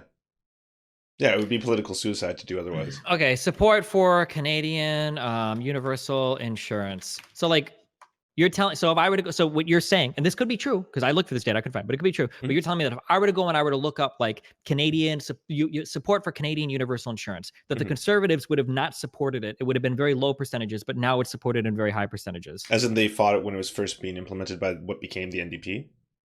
Yeah. So yeah, I'll look for those numbers later. Sure. Since it sounds like but yes, they push back against it back historically. Yes, of course. Whereas now, if you look up their current election, never say, because they know that would be a political non-starter. It's the same reason our Conservative Party doesn't talk about abortion, even though it's probably within a lot of the caucus something that interests them. Okay. I mean, I'll look it up, but I mean, I know examples of this like flipping around on the other end too. The most one I'm intimately familiar with is the universal education that the United Kingdom provided, and it did provide it to all citizens, and everybody did seem to support it. But then eventually, it became too much of a problem because it didn't work out, and then it lost support. All right, so I would be very interested in the details. It didn't work out. Whether I'm sure there are things you could point to. About overuse, etc., but whether this was actually like a huge strain on the budget or whether this is more of a reflection of just shifting ideological winds that conservative and new Labor government. Wait, why is it that when you talk about the Canadian thing now, when you talk about the Canadian thing, you use your inference to say it's universal, that's why it's supported, end of discussion, my inference is good. But now when I point to accounting, I was like, well, it's more nuanced, maybe the ideological driftings over time. Why couldn't I say that about your Canadian example? Well, maybe ideologically Canada drifted further to the left. Because, my claim is just that it's a political advantage to be universal. That's it. End of claim. As far as the UK, that despite having this political advantage, this was overturned. And although I'd be interested in for example whether Corbyn's Labour Party currently wants to bring it back and how that's polling, etc. But sure, despite this advantage, it was overturned. But what I was starting to point out earlier in the discussion was, I believe, my understanding is, right, maybe there are British people in the chat, they can correct me about this if I'm wrong about this. But my understanding is that education is much more tracked in the UK. What do you mean by tracked when you say tracked? Tracked meaning like whether or not you can go to university, or like at best you can go to some like 2-year trade school or something, is decided much earlier on in the education system, depending on like test outcomes earlier in the process, etc., than it is in the US, right? Like in the US, in theory, you can be a total fuck up in high school, but you can, there are community colleges, grades, transfer to 4-year school, and then like go to grad school or law school or whatever. My understanding, again, I could be wrong about this, but what I think might be the case about the UK is that what your options are might be decided. When people talk about all those test results, the A levels and the O levels stuff, that might be decided earlier on, which would be relevant to this discussion because it speaks to how much of a constituent there is, right? Is this something that people think is going to benefit everybody, or is this something that that, for example, a lot of working class people might think isn't really going to benefit them, isn't really relevant to them, and so they might not get excited about it the same way they get excited if somebody said, let's abolish the NHS and go back to a system where hospitals were mostly private. Okay, I will look into this. I have to leave because I'm already like way overstayed. Listen, thank you for being real mean. I'm glad you weren't nice and then mean later, so I appreciate it. I love my conversation with you. We will revisit this in the future. Last time you were real nice in the moment. Well, because you gave me like the same lefty answers to global socialist revolution to make socialism. Yeah, except that's totally not what I said. What I said was you were making all kinds of arguments against the viability of socialism. Seem to include as a premise that we'd be imagining the United States as the only island of socialism socialist world. I said that seems like an extraordinarily unrealistic premise given, comparative ideological facts about the United States and other countries in the world.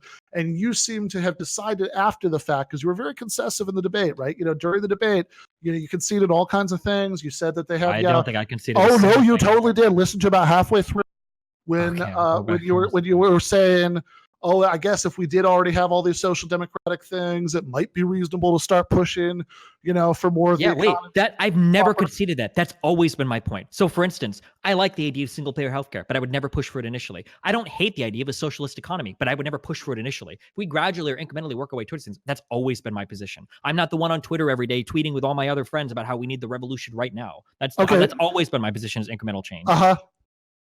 Neither am I.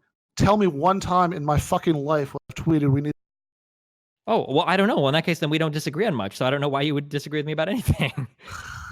The problem I have with socialists is that when they try to tell me they can fix hard problems like climate change with socialism, and I ask them how, they end up hand waving all the hard problems. So like, for instance, like we've had a big thing. I don't want to get, okay. There's no hand waving. There were several ways that would suggest be better. It was never claimed that it would be 100%. We wouldn't still need a strong state to regulate it. But there were, I think, several plausible claims that were made about ways in which the incentives of cooperatives would be better than the environmental incentives of traditional hierarchical firms. Sure, all of these I disagreed with, and I don't feel like they were adequately rebutted. Okay. Well, in any case, we'll talk later, okay? Yeah. I love you too. I hope that you do a better job of accurately representing this debate than you last debate. Okay, I'll try it. Thanks for taking the time. Hey, I'm looking. Where did you send me that study that he said? Was that in the? Oh, sure, yeah. If you want to go over that right now, we can do that. If you were to go to your Discord and inside the Discord, and by the way, do you use the Discord app or do you use the website? That could be another reason. I use the app. Okay. I'm wondering why did your mic cut out so much? That seems so unusual. Yeah, I don't know. That's weird because I've been using this pretty consistently and it's been totally fine. So that's interesting. But anyway, sorry, if you go into your Discord, I messaged it to you privately. There's the two stats that he was talking about. The one is the chart, and then the other one is the College Board site. Oh, okay. Yeah. Let's see. So loans. Okay. I got to point out, this is going to sound really petty. Sure. I mean, you can also be pedantic, and I know you guys were getting down into semantics quite a bit. Certainly pedantic, possibly petty. Okay. But this graph is not relevant to what we were talking about. This graph is about the raw numbers of money given out in loans. But that's in fact, both subsidized and unsubsidized, which is, is a pretty important distinction to keep aware of. In fact, one of the things I'm seeing from the graph is that the portion of unsubsidized loans, right? That's the real debt peonage stuff, has gone way up. But the important point to be clear on was my claim, which still might be false, right? Like, because of course this is one of the dangers of doing these things live, right? Of course. Somebody brings something up, you say, you give the fact as you remember it, and of course if they say that's not true, what are you going to do, right? I mean, either everybody's going to stop to look it up, right, or else you just kind of move on. Yeah. But my claim was that the percentage of funding of universities coming from all levels of government, as opposed to other sources of funding, has gone down over the last few decades. That, in other words, colleges and public colleges and universities get less of their money from the government as compared to from tuition and of course alumni donations too, right? But from those other sources, right? So maybe that's true and maybe it's not true, but this graph certainly doesn't falsify it, because all this is a graph of the number of loans that have been taken out. And in fact, just to kind of like circle the point a couple times and kind of underline it. Yeah. one possible explanation of why people have had to take out so many more loans over the years is that tuition has risen because state funding for universities has gone down. Now, I don't know if that's true. I think it is, because but like that's all like stuff I think I remember. Like, I certainly don't have the figures, Well, yeah, see, that was the thing. You guys were talking so much about things that I think could only be really determined by empirical data. And I think that's a lot of how Destiny operates, right? Because he's got, I don't know if you noticed, his chat is feeding him all this information in real time. I mean, it's you're kind of debating a Borg at the end of the day. It's like a hive mind of individuals who are all kind of like trying to feed him Wikipedia articles simultaneously. So I think that's where some of these came from. And then you were just trying to do this off off the cuff, what I can remember from from like an article I might or might not have seen 2 years ago. So fair enough. Like I said, I mean, I don't want to like confidently assert that like that's definitely true, but I think that's right. And not only does his graph not contradict it, his graph would actually make sense if what I said was true. Which honestly I also feel like might have been a little bit of an issue in this, it seems like, and what you just said about the Borg totally makes sense here, because it doesn't. If you're saying that this actually doesn't prove what you think it's trying to prove at all, then what was the point of the Borg? Right, but this is what I'm saying, though, right? That like I think that it could have been the case, because one thing I did find a little bit frustrating in this debate, and I did not remember this from the last one, which makes sense because the last one, he certainly wasn't like looking at some facts being fed to him. Yeah, no, he was playing a game. He was playing a game, right? So something that I found a little frustrating about this debate, I did not remember from the last debate, is that in this debate, there were a few times when I really felt like he was like, whether consciously or not, he was like shifting the goalposts, that like, that like what he was denying was a claim that was pretty different from the claim that I'd originally made. And some of that might just be like, whatever, like heat of the moment. It's hard to keep track of everything. I'm sure we all do it to each other. But I think some of it might have been that like somebody in his chat slightly misunderstood what the issue was. Sent him something that they imagined would be relevant, and because he's trying to talk to me and look at the chat and process this all at the same time, which is actually really impressive. I probably couldn't do that. I'd probably have to I couldn't. I could not be a pro gamer and try to hold a conversation at the the level of intellect that these guys are aiming for. I mean, Destiny, credit where credit's due, is a much better multitasker than I am, right? But like, but nobody's that good, so they have. So I think it could be that as he was trying to do this severe multitasking, there were a couple of places where he looked, where like, we were talking about claim X, and somebody in his chat who might have only been half paying attention, maybe because they were looking this up, found this thing that was sort of in the neighborhood of that, fed it to him. He was reading it as he was talking to me, and he wasn't quite tracking the way that it was different. And this certainly would be an example of that, right? That they have that this is not, and I've got to say, I'm pretty happy to see this, because like, if you were just watching and you just cut off when the debate ended, right? Like, you would think that like, this certainly seems to be the most clear-cut case where this certainly seems to be the most clear-cut case where I just said something that just turned out not to be true, and maybe it's not true, but this sure doesn't show it. Okay, can I bring up my favorite part of the entire debate? And I'd love to have some clarification.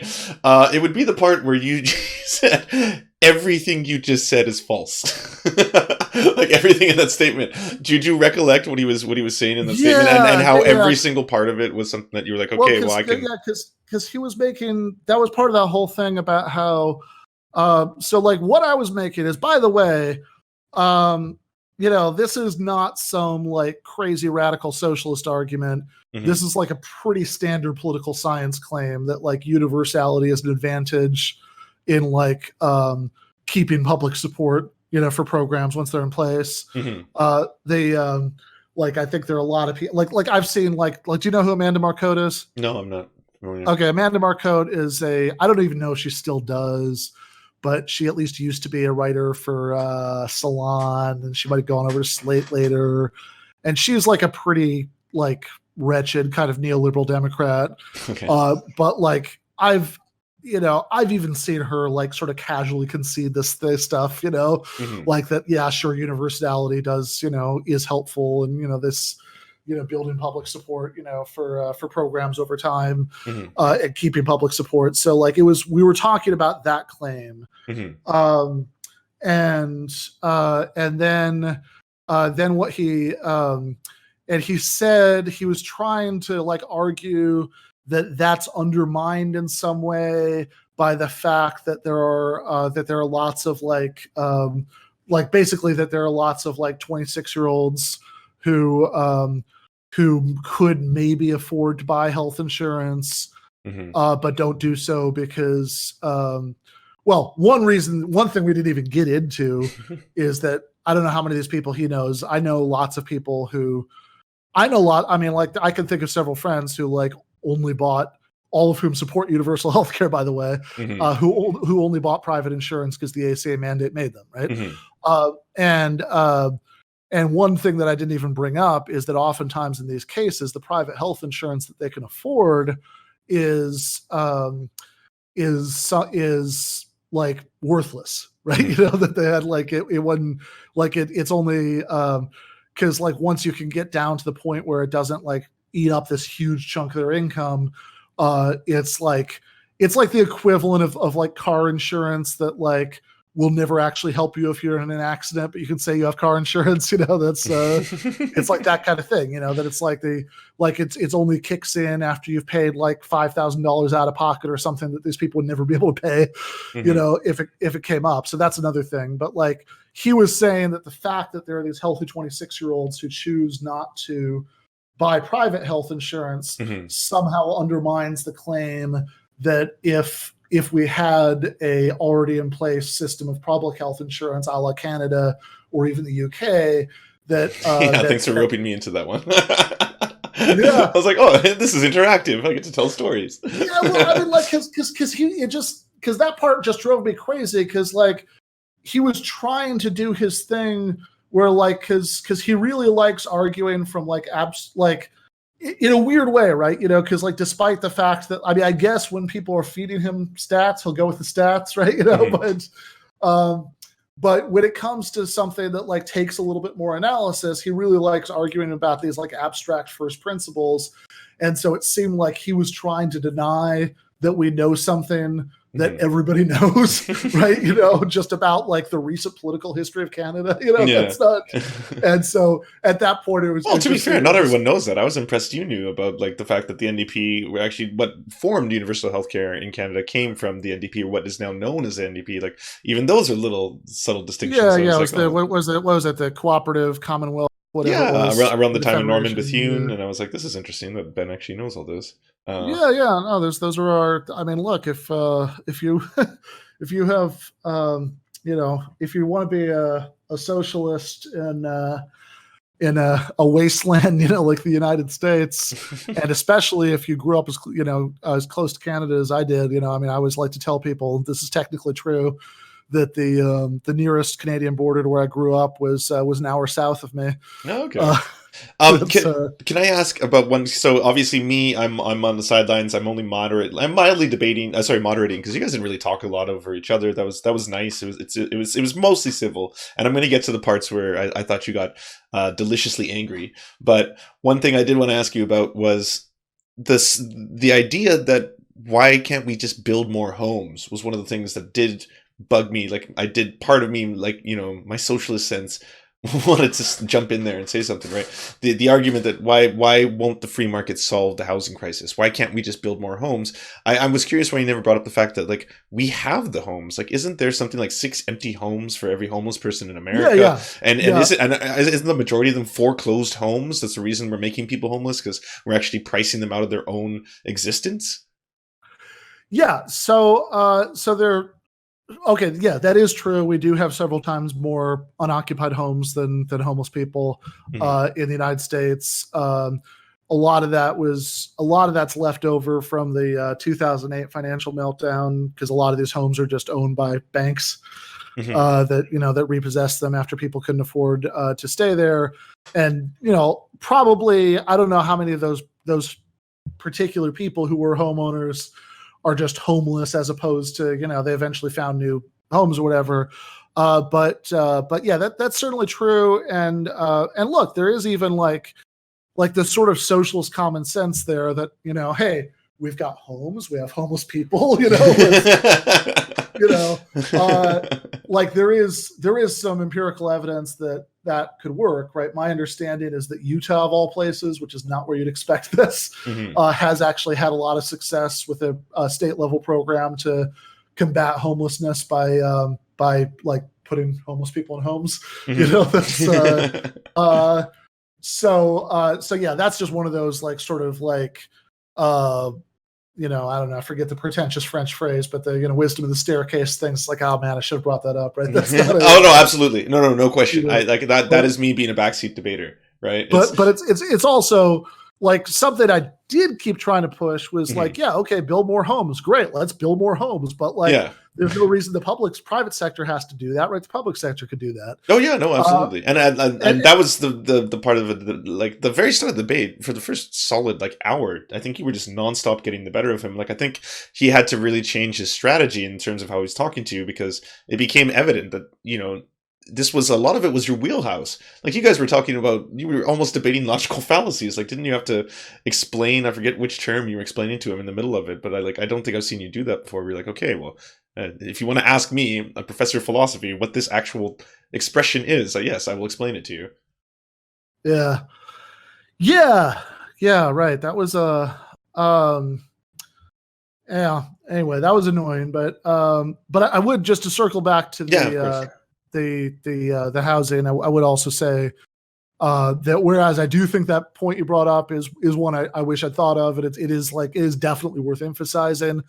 I also don't want to just totally rest there for a couple reasons, which one of which is that like I'm sure a lot of homeless people could be helped by just matchmaking, homeless people. Sure. Like I've no doubt whatsoever about that, but I don't think that's going to be enough. For one thing, because just because they aren't always in the same places, right? Like just because you're homeless doesn't mean you don't have family and friends and connections, and and like you could you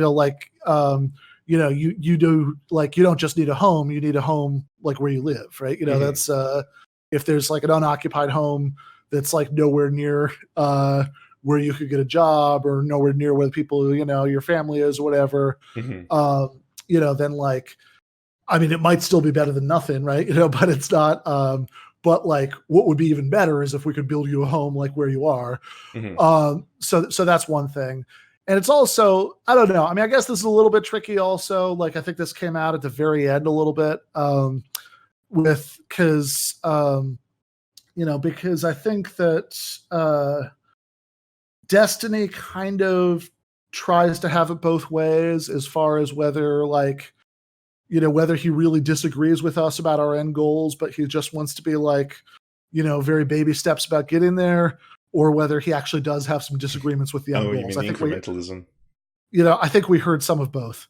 Like because he definitely did say at some points like, I'm not crazy about public housing at all, and things like that. It's like, well, hold on, right? If you're, I don't know how to fit that together with what you said at the very end of the debate about how, like, it's not that he's against socialism. He just wants to be super cautious and incremental, about getting there. Cause it's like, I don't know what kind of socialism we're talking about if like a sector as huge as housing is still in private hands. Yeah, well, I mean, I can explain that because, like, this is the second day in a row that I've spoken to Destiny. Now, we had like a long round robin last time. He has kind of lumped the all different factions of leftism, right? And I think the terminology would be very beneficial to kind of pin down with him, whether it be like anarchists, anarcho-communists, libertarian socialists, whatever it is. He's lumped the entire left into this what he sees as kind of tankies. And I think a lot of this has to do with the falling out with him and Hassan, and the fact that, Hassan's entire fan base went really hard on Destiny and vice versa. They were sparring. So he kind of views anyone who calls themselves a lefty as what he considers to be LARPing communists who just devote their lives to Stalin and say that Stalin can do nothing wrong. And, basically everything that you would categorize a tanky with, he does that to people on the left. Whereas when I have these conversations and things suddenly become more civil, it turns out, he likes to identify as a social democrat. He's far further left, right, than the centrist terms that people label on him, and he does a lot of these kind of like spicy takes on Twitter, or these kind of inflammatory statements, or even debating something on you that he probably is further to the left on, to try and ground that position. Well, that was also like a little, that was also frustrating because there were several times like when I tried to, I think this goes back to what you were going to ask about, of course, the debate when I was sort of trying to make the point, and I think this is a little frustrating because I think oftentimes people who know just a little bit about logic and philosophy and stuff think that if you know a lot about it, you'll think that all good arguments are airtight mathematical proofs. Whereas of course real life just isn't conducive to that, right? Yeah. That they have. That's the part of most logic books where I kind of get lost. The hardest part I ever struggled with yours was the parts where it starts to do those equations. And it's you see if x equals y, but it's to the power of 7, and oh no, here we go. I need more analogies. I need more Ben Shapiro analogies, Ben. Fair enough. But but of course most good arguments aren't like that, right? We just wouldn't be able to navigate our way around reality like that because we just don't have enough information for that, right? If we're gonna try to muddle through life and figure out what's probably true, we need to use these techniques like inference the best explanation, which is just I wouldn't have even brought out the phrase if he hadn't done that sort of smarmy, do you realize that what you're saying is just nonsense because it doesn't follow logically, blah, blah, blah, So that brought out my snotty academic, but I did that's just. I didn't say that in a condescending way. That was one of my favorite parts of the debate. I love that moment. No, Destiny. Sorry. Yeah. But inference the best explanation is just a fancy academic way of saying believe in whatever seems as far as you can tell to be most likely to be true because it seems to explain the things that need to be explained in a straightforward way, right? That's not. But then that point that he rebutted you with there, that can't we both infer our own best answer? Then is that true though? Because wouldn't one still have some? Yeah, isn't there some empirical data should be able to point towards one more than the other, right? Well, yeah. The thing that from my perspective was frustrated about the way he was trying to engage with that point. Just to put this in a really pithy and maybe slightly unfair way, is that I think he was kind of missing the word best. Right? In other words, depends what the meaning of was, jerk. These are both explanations, sure. But saying that you can come up with alternate explanations that still fit the data doesn't really undermine the claim that the one that was being proposed was the best explanation, right? The question is, which of these explanations is best, meaning which is simpler, which is, which is more, which is more elegant, which is these terms are all kind of abstract, but these are all just kind of ways of saying hey, we have some data points, right? And any possible explanation will link them up in a certain way, right? We'll tell some kind of story about them because that's what an explanation is. Yeah. That is what I do. But some of these explanations are going to be much more straight lines that make a lot of sense. And some of them are going to be more weird loop-de-loops that rely on maybe Canadian conservatives, always loved universal health care, Yeah, I didn't think that'd be coming up. Those are not equally good explanations. One of them is much better than the other one. Yeah.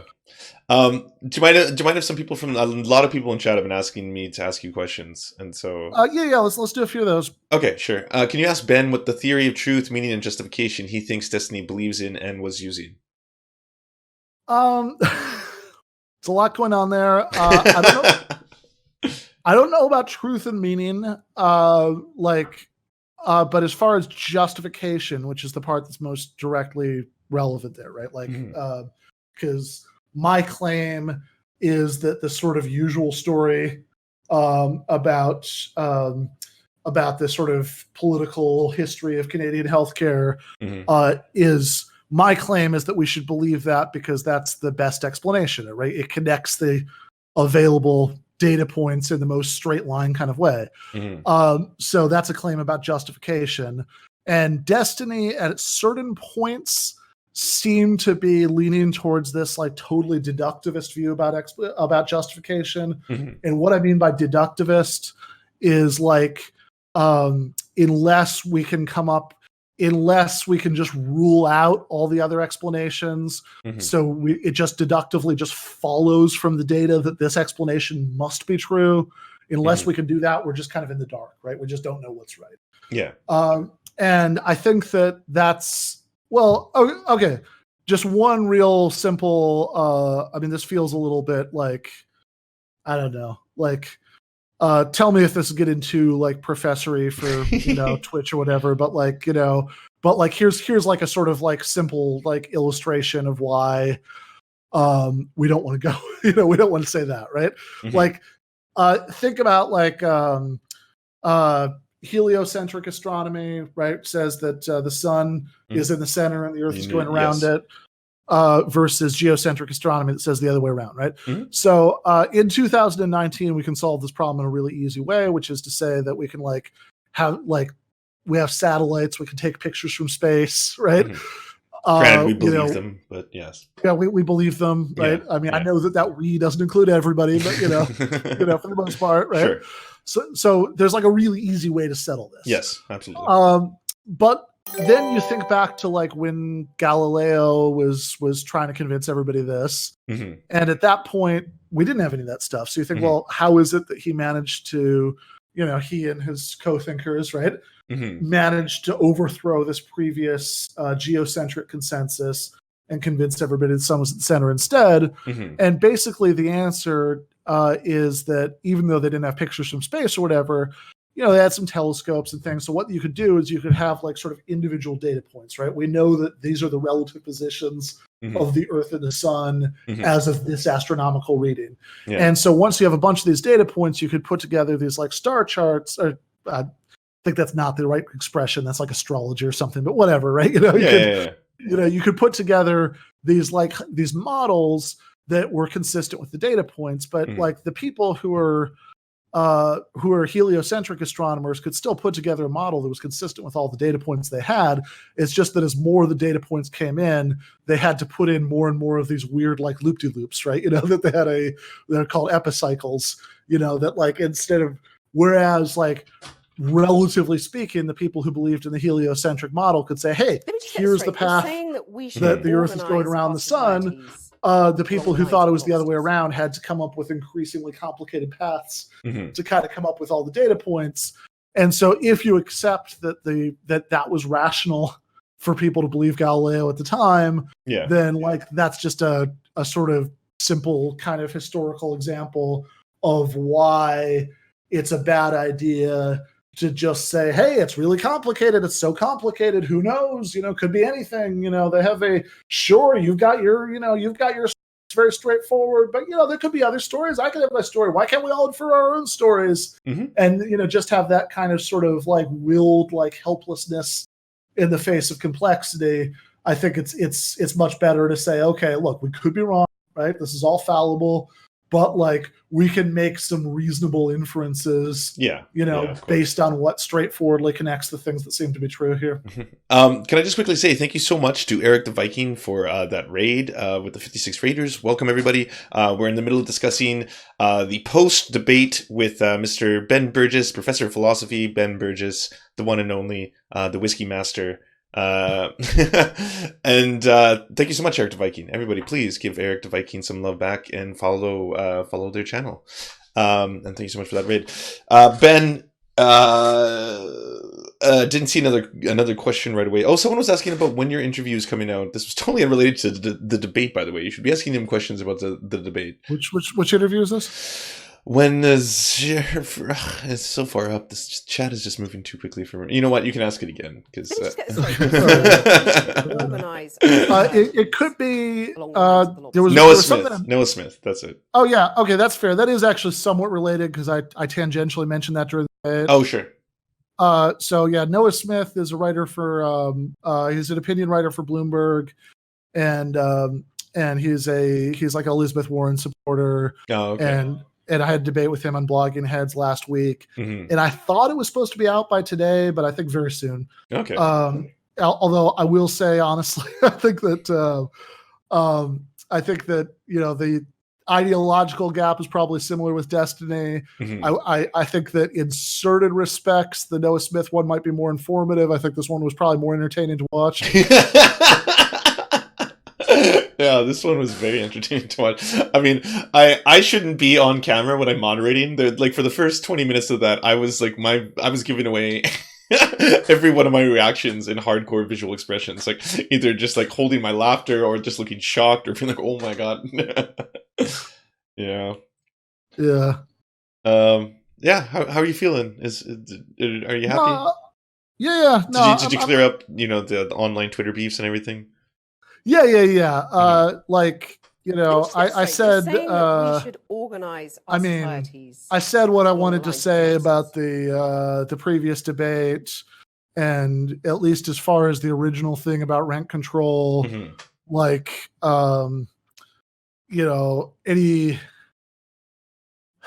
anybody who I think anybody who watched that whatever they think about it at the end, I think they at least can't possibly have missed what the point was about packaging rent control with public housing investment, right? That they have because that was what I found most frustrating about the original Twitter conversation was that Destiny and the people who were kind of coming in to back him up, just kind of kept saying, well, rent control is shitty because of this, because less housing is being built, and they didn't quite seem to get the point about how you can't make that objection to the package of rent control and just having the government build more housing, right? Like that's not like that doesn't make sense. I mean, whatever, even if I'm sure there are people who have different, have different ideological starting points and are much easier sells for, what Destiny was talking about,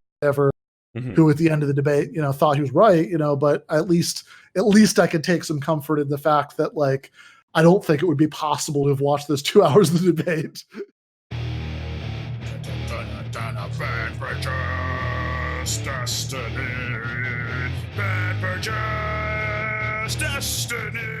What you just watched and now crave more nectar of the damned?